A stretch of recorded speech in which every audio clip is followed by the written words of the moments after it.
कहा है कि मुंगेर तो दो बाहुबलियों का एक अखाड़ा बन गया है। एक तरफ अशोक महतो की पत्नी अनीता देवी, एक तरफ अनंत सिंह के उम्मीदवार हैं ललन सिंह। अशोक महतो उधर धमका रहा है कि मैं आग लगा दूंगा, इधर अनंत सिंह कह रहा है कि उसकी क्या औकात है। तो ये सब कुछ बहुत हो गया। आज की तारीख में देखिए अनंत सिंह का पलड़ा जारी ज़्यादा भारी हो गया है। ठीक है, एक अनीता देवी ने भी इस तरह का कुछ हल्ला किया था मतदान के दिन कि मेरी गाड़ी पर हमला किया गया है, मेरी गाड़ी के शीशे तोड़ फोड़ किए गए हैं। तो हो सकता है इसलिए अभी एक तरह का काउंटर FIR हुआ हो।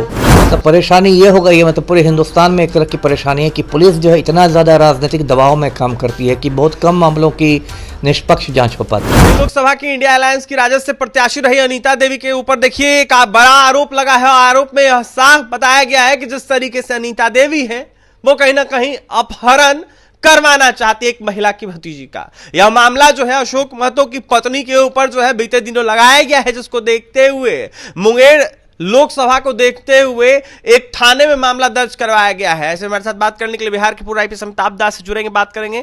अमिताभ दास जी, अशोक महतो की पत्नी के ऊपर मामला दर्ज करवाया गया है। ये मामला जो है मुंगेर लोकसभा का है। कहा यह गया है कि किडनैपिंग करवाने की साजिश रची जा रही थी अनीता देवी के द्वारा। नहीं हो सकता है। देखिए क्या है, मैंने शुरू से कहा है कि मुंगेर तो दो बाहुबलियों का एक अखाड़ा बन गया है। एक तरफ अशोक महतो की पत्नी अनीता देवी, एक तरफ अनंत सिंह के उम्मीदवार हैं ललन सिंह। अब उसमें जो होता है कि ये लोग जो चारों नीतियां हैं चाणक्य नीति की, साम दाम दंड भेद, सब पर ये लोग उतारू हैं। हिंसा की बात है, देखिए पहले भी मुंगेर में वासुदेवपुर थाना है, वहाँ पर एक हथगोला बरामद हो चुका है। फिर लखीसराय जिले में गढ़ी चौक के पास एक होटल बुद्धा रेजिडेंसी से AK-47 बरामद हो गया है। अशोक महतो उधर धमका रहा है कि मैं आग लगा दूंगा, इधर अनंत सिंह कह रहा है कि उसकी क्या औकात है। तो ये सब कुछ बहुत हो गया। आज की तारीख में देखिए अनंत सिंह का पलड़ा जारी ज़्यादा भारी हो गया है, क्योंकि जो मुख्यमंत्री हैं पलटू राम वो उसके गिरोह में शामिल हैं।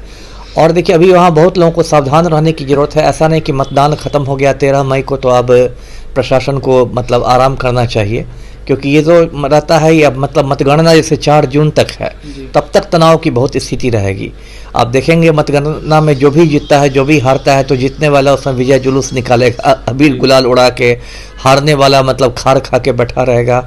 तो अभी वहाँ मतलब बहुत ज़्यादा चौकन्ना रहने की ज़रूरत है, बहुत ज़्यादा चौकसी की ज़रूरत है। सबसे पहले तो ज़रूरत है कि अनंत सिंह का पैरोल रद्द करके इसको वापस जेल भेजा जाए। इस बार सूर्यगढ़ा थाना में मामला दर्ज करवाया गया, अपहरण का मामला जो दर्ज करवाया गया है। हाँ। अमित कुमार नामक व्यक्ति ने मामला दर्ज करवाया है।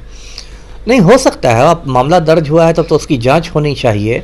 और जो सही बात है, दोनों बात हो सकती है। एक तो बात हो सकती है कि सच में भी अपहरण का प्रयास किया गया हो, क्योंकि अशोक महतो भी कोई दूध का धुला हुआ नहीं है, वो भी 15-16 साल तक जेल में रह के आया है, सजा याफ्ता है।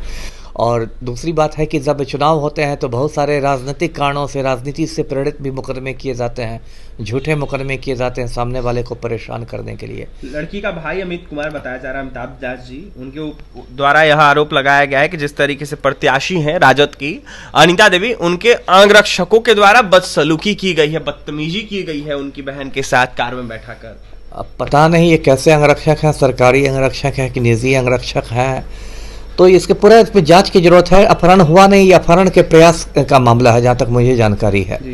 तो ठीक है, एक अनीता देवी ने भी इस तरह का कुछ हल्ला किया था मतदान के दिन कि मेरी गाड़ी पर हमला किया गया है, मेरी गाड़ी के शीशे तोड़ फोड़ किए गए हैं। तो हो सकता है इसलिए अभी एक तरह का काउंटर FIR हुआ हो उसको परेशान करने के लिए। अभी इस तरह के बहुत सारे आरोप प्रत्यारोप का दौर चलेगा, लेकिन मैं फिर कहता हूं कि मुख्यमंत्री को किसी गिरोह में शामिल नहीं होना चाहिए। जी, आरोप ये लगाया गया है अमित कुमार के द्वारा, अमिताभ दास जी, कि जिस तरीके से चुनाव हो रहा था, मतदान हो रहा था 13 तारीख को, इसको देखते हुए जो अनीता देवी के अंगरक्षक है, अनीता देवी है, उनके द्वारा परेशान किया गया, धमकाया गया। उसके बाद जिस महिला के द्वारा आरोप लगाया गया है, उनकी भतीजी को किडनैप करने की कोशिश की गई, कार में बैठाया गया, बदसलूकी की गई। तो इसमें कितनी सच्चाई लग रही है मतदान के दिन इस तरीके की घटना। अब देखिए यहाँ पर बैठ के तो मैं नहीं कह सकता कि ये मामला सच्चा है या झूठा है, इसलिए मैंने कहा कि पुलिस को निष्पक्ष होकर जांच करनी चाहिए। मतलब परेशानी ये हो गई है, मतलब पूरे हिंदुस्तान में एक तरह की परेशानी है कि पुलिस जो है इतना ज़्यादा राजनीतिक दबाव में काम करती है कि बहुत कम मामलों की निष्पक्ष जांच हो पाती है।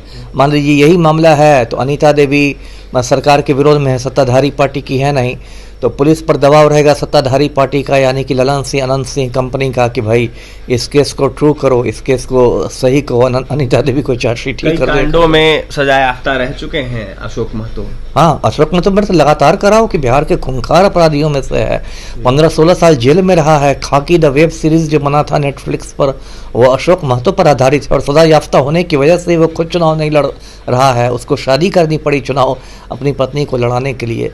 तो ये तो देखिए अशोक महतो और अनंत सिंह में क्या कहा जाए, एक नागनाथ है, एक सांपनाथ है, मैं तो यही कहूँगा ना। तो देखिए हमारे साथ बात करने के लिए बिहार के पूर्व आईपीएस अमिताभ दास थे। जिस तरीके से अशोक महतो की पत्नी अनीता देवी पर आरोप लगे हैं किडनैपिंग केस की, इसको लेकर प्रतिक्रिया दे रहे थे, तो वहीं जांच की मांग कर रहे थे। अनंत सिंह को लेकर भी जमकर निशाना साध रहे थे, तो वहीं एक को नागनाथ एक को सांपनाथ बताते हुए नजर आ रहे थे। और भी तमाम खबरों के लिए बने रहे हमारे साथ। कैमरे के पीछे हमारे सहयोगी विकास है। बहुत बहुत धन्यवाद।